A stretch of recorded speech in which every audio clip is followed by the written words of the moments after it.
as a public health scientist, where do we stand with these vaccines? I mean, basically, if you can tell me the state of what they offer and what they don't offer and the risks, give me an overview. Sure. So the vaccines, of course, there's the mRNA vaccines, and there's the Johnson & Johnson and the AstraZeneca vaccines, or these adenovirus vector vaccines. They actually have the same, very similar characteristics in a couple of ways. One is that they appear, all of them, to provide very long-lasting protection against severe disease. So if you have the vaccine and you get exposed to COVID, you're much less likely to die from it, and you're much less likely to be hospitalized from it. And that protection seems to last at least 6 months, probably longer. They generate robust B and T cell responses that protect you against severe disease from COVID. So that's the good news for the vaccines. The hope, I think, initially for vaccines was that they would actually stop cases from happening. The bad news is that it seems like while that happens, that it does protect against cases for a short period of time, eventually it stops protecting against cases. You can see this most clearly in a place like Iceland, which vaccinated a very large fraction of its population, and nevertheless have had an enormous case surge. The vaccines eventually, for a short time, protect you against any infection, but then eventually stop being able to do that. So you can get a breakthrough infection. That's very common. I actually, for instance, I had a breakthrough infection. I had the vaccine, the Pfizer vaccine, in April, second dose in April, and in August I had COVID. It wasn't hospitalized. It was like 3 days of fever and fatigue and loss of smell, but it was fine. It seems to me, right, that there's been a lot of messaging, or there seems to be like a societal expectation that we can rid ourselves entirely of this disease. Yeah, we have no technology at all to rid ourselves of this virus. This virus is in permanent circulation in human societies. And just to put a fine point on it, or not too fine a point on it, I think everyone on the face of the earth will face COVID at some point in their life. They don't die before they get it. It's everyone on the earth will face COVID. It's not possible to rid any human society from COVID. There are animal reservoirs. Dogs can get it, cats can get it. There was a study that 40% of white-tailed deer apparently have antibodies to COVID. Bats supposedly can get it. I mean, so it's a disease that is in mammals, and it's just not eradicable, and we have no technology to eradicate it. The idea that we can protect ourselves from getting COVID forever is just false. In fact, we kind of face a choice as a society. We can try to restructure our societies to essentially around the prevention of a single infectious disease forever, fail at that, and with all the consequences that we've seen, and the sort of lockdown where we throw away all of the other priorities in life, including public health priorities, or we can live our lives relatively normally using the technologies we have to protect the vulnerable. Those essentially are the two broad choices we face as society. Well, so where do you see us going right now, I guess, is the question.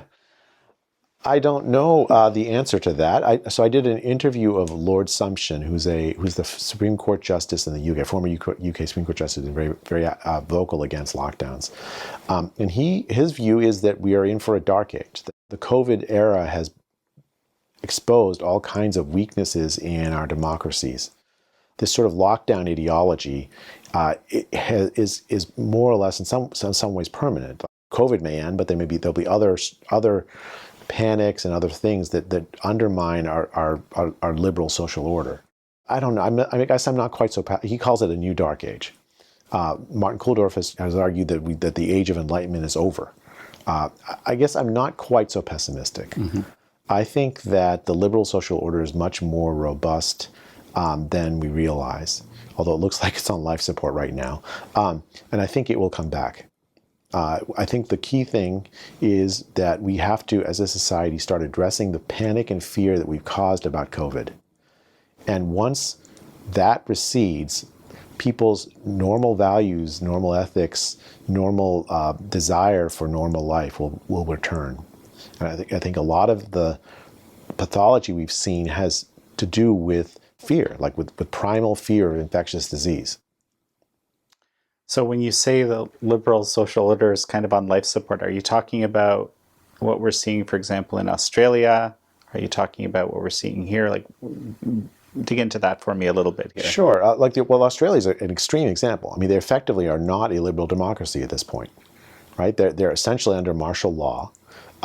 And even if they are able to get rid of the case surge that they're currently experiencing, they will live under the threat of martial law forever, because if their goal is to rid themselves of COVID, because it's not possible. The expats can't return. Sydney is divided into military zones effectively, where you can't go more than a few miles outside of your house, or a mile or two outside your house. You can't even visit your relatives across a fence. Same thing with Melbourne. I mean, I think they've effectively quarantine camps that they've built for forced quarantines of people who happen to turn positive. It has the trappings of a liberal social order, but it's not actually a liberal social order, right? It's structured around the control. All of society is structured around the control of one virus, and that's it. The United States, in effect, I mean, again, we had an election, which is an amazing thing during a pandemic, but the much of American policy has not been conducted by politicians. It's been conducted by the science class, the class of scientists, and the politicians have essentially said, I'm going to relegate the powers I have off to these scientists who are advising me, and we're going to follow the science, right? What does it mean other than I'm going to abdicate my responsibility as a politician to this group of experts, and I'm going to do whatever these experts say. I think is not a liberal social order. What that is very different than that. Again, I would call it a biosecurity state aimed at control. Now, it hasn't been on as extreme as Australia, but that's essentially what we've had the last 18, 19 months. But one would hope that politicians would go to experts, right, and not just make decisions, for purely political reasons. So, well, it's funny. It's like, there are some politicians like Ron DeSantis, I think Pete Ricketts in Nebraska. There's a few that have looked to other experts, and I think in the United States there's been some pushback against this. Many states have said, no, that's enough. We're not going to have a lockdown. We're going to keep kids in school, and have worked very hard toward that end. But I think a lot of politicians, when faced with a crisis like this, where they don't actually have very much expertise, they need to be able to say that they did everything they could. And you have a certain set of scientists offering them up for free, essentially, a pass. If you follow this policy, no matter what the outcome is, you'll have done the right thing. Mm. Right? So you hear Dr. Fauci saying this all the time. This state did the right thing. This state didn't do the right thing.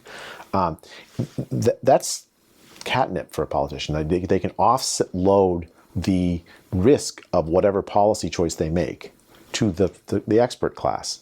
Well, they told me to do it, so therefore it's the right thing to do.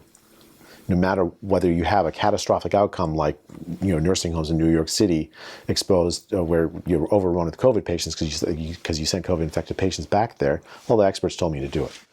Right? You have this situation where, politicians want to offload a responsibility over a risk that they have very little experience dealing with, and a group of scientists giving them ready-made action items that they can then just say, oh, look, I'm following what the experts have told me to do. A politician their job is to do what essentially reflect the will of the people. And if they do a good job with that, they get reelected, or there's some check and balance, right? The advice I would give to politicians is surround yourself with scientists who disagree with each other and make your own choice, because science can help guide, guide, like, if I do A, B might happen. Right? Maybe one scientist says B will happen, or another says C will happen. You can say, okay, there's a range of possibilities. But should I do A? Well, what will the public think if I do B, if I get B or C? What does the public actually want? Does the public actually want to have kids out of school for a year and a half? Is that a thing that I can go to the public and say, look, I've done a good thing? You have to reflect the public will. The politician, in a sense, engages in trade-offs between goods, right? I want my children to go to school. I want COVID control. I want cancer screening. I want a whole bunch of things. And we can't always have all of them. And the political system helps navigate those goals. You can't avoid that, right? I mean, I think the nice thing about the liberal social order is there's checks and balances to it. In a biosecurity state, like we kind of have had, essentially there is no check. Who voted for Dr. Fauci?